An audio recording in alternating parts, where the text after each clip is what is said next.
The life and sad ending of Cissy Houston. Cissy Houston was born Emily Cissy Houston on September 30, 1933, in Newark, New Jersey, U.S. In 1938, 5-year-old Cissy's mother Delia suffered a stroke and died of a cerebral hemorrhage 3 years later. Houston's father died of stomach cancer in March 1952 when Houston was 18. Cissy went to live with her older sister Lee and her husband Mansell Warwick. The Warwicks had 3 children, a son, Mansell Warwick Jr., and 2 daughters Marie Dion Warwick and Delia Juanita Warwick. Renowned soprano Leontine Price is a Drinkard cousin. Houston attended Southside High School. She is a Christian and has said that she found Christ at age 14. In 1955, Houston married Freddie Garland and had a son, Gary Garland, an NBA basketball player and DePaul University Athletic Hall of Famer. Garland's divorced shortly before Gary's birth in October 1957. In the spring of 1958, when she was 23, she met John Russell Houston Jr. and embarked on a romance that led to the births of son Michael, a songwriter and road manager, and daughter Whitney, who went on to be a world-renowned singer, actress, and entertainer. In the late 1980s, Houston's daughter Whitney began to struggle with drug addiction. Houston staged several interventions to get her daughter into rehabilitation and recovery programs. On one occasion she obtained a court order and the assistance of 2 sheriffs to intervene, persuading her daughter to undertake treatment at Hope for Women Residential and Therapeutic Services in Atlanta, Georgia. In her 2013 book, Remembering Whitney, My Story of Love, Loss, and the Night the Music Stopped, Cissy Houston described the scene she encountered at her daughter's house in 2005 as follows: "Somebody had spray-painted the walls and door with big glaring eyes and strange faces. Evil eyes, staring out like a threat. In another room, there was a big framed photo of, but someone had cut the head out. It was beyond disturbing, seeing my daughter's face cut out like that." This visit led Cissy to return with law enforcement and perform an intervention. Her daughter cycled through recovery, relapse, and rehabilitation programs. On February 11, 2012, Whitney Houston died at the Beverly Hilton Hotel in Los Angeles. After her daughter's death, in an interview with the New Jersey TV station WWOR, Houston expressed her distaste for the media's coverage of related events. "The media are awful. People have come from here and there. Don't know what they're talking about," she said. "People I haven't seen in 20 years." Houston's singing career began in 1938 when she joined her sister Ann and brothers Larry and Nicky in the gospel singing group the Drinkard Four.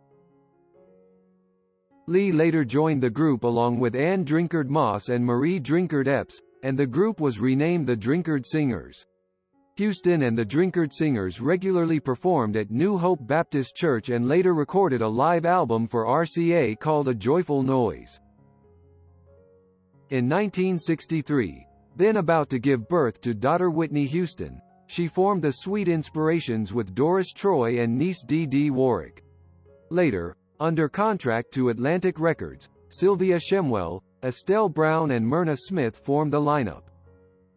During the mid-1960s, the Sweet Inspirations provided backup vocals for a variety of artists, including Otis Redding, Wilson Pickett, Lou Rawls, The Drifters, Dusty Springfield, and Houston's niece Dionne Warwick. They appeared on Van Morrison's single Brown-Eyed Girl. Houston performed the operatic soprano, failed verification, melody on the Aretha Franklin hit, Ain't No Way. In 1967, the Sweet Inspirations sang background vocals for the Jimi Hendrix Experience on the track Burning of the Midnight Lamp. In 1969, they were hired to sing backing vocals for American singer Elvis Presley in Las Vegas on his return to live performances during July and August 1969. Presley often introduced them at shows by saying, "They really live up to their name, ladies and gentlemen, the Sweet Inspirations."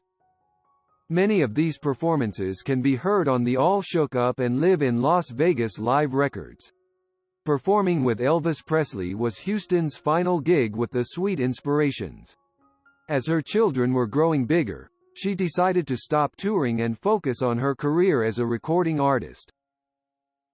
As Cecily Blair, she cut her first secular solo record This Is My Vow on M&M Records in 1963, following this up in 1966 with Bring Him Back B.W. World of Broken Hearts on Congress. Her final solo single before recording with the Sweet Inspirations was Don't Come Running to Me B.W. One Broken Heart for Sale, released on Cap Records in 1967. On these early singles, her name is spelled as Cissy Houston. In 1969, Houston signed a recording contract with Commonwealth United Records and recorded her solo debut LP Presenting Cissy Houston, which was released in 1970. It contained several well-received singles, including covers of I'll Be There and Be My Baby, both of which made the R&B charts. Following the release of her debut album, Houston's contract was sold to Janus Records in 1970. She recorded another album and several more singles in the early 1970s, which included the original recording of Jim Weatherly's Midnight Train to Georgia in 1972, later a #1 hit for Gladys Knight and the Pips. She continued to record with Janus Records until 1975. In 1974, Houston sang backup on Linda Ronstadt's multi-platinum Heart Like a Wheel, a seminal album that topped Billboard's pop and country album charts in early 1975. In 1977, Houston was signed by Private Stock Records, working with arranger-producer Michael Zager on 3 albums. The second included her big disco hit Think It Over, which climbed to number 32 on the Billboard R&B chart in 1979. She represented the USA at the World Popular Song Festival in 1979 with a track called You're the Fire, landing second place and winning the Most Outstanding Performance award. This also appeared on her 1980 disco-flavored album, Step Aside for a Lady, again produced by Zager, but released on Columbia Records.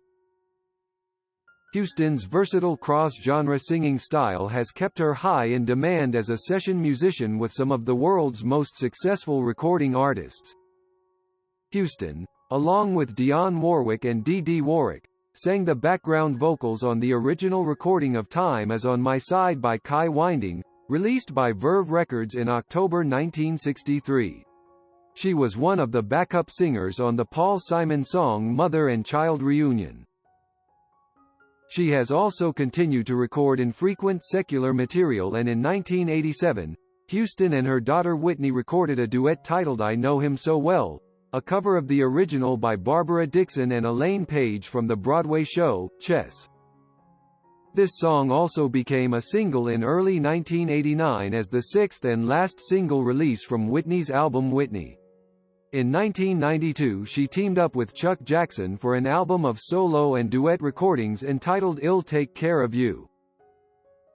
In 1996, Houston received the Grammy Award for Best Traditional Soul Gospel Album for Face to Face, an album that contained a gospel version of How Sweet It Is. The same year, she contributed one song to the gospel soundtrack album for the film The Preacher's Wife, which starred her daughter Whitney Houston. In 1998, she won her second Grammy for her album He Leadeth Me. In 2006, she recorded the song Family First with niece Dionne Warwick and daughter Whitney Houston for the soundtrack to the movie Daddy's Little Girls. In 2010, Cissy attended the 3rd annual BET Honors with her daughter Whitney, who received the Entertainment Award.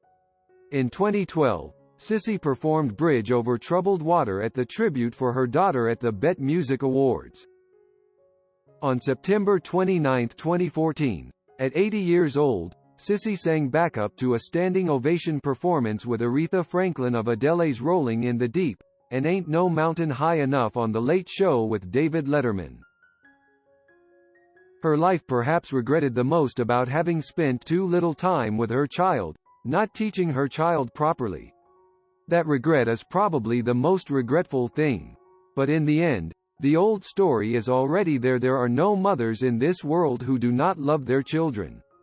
They always silently watch over their little children. The difference between mothers is how to teach them. Cissy Houston is 87 years old now. Health is no longer the same. Best uncle wishes for this girl. Always be optimistic and love your life.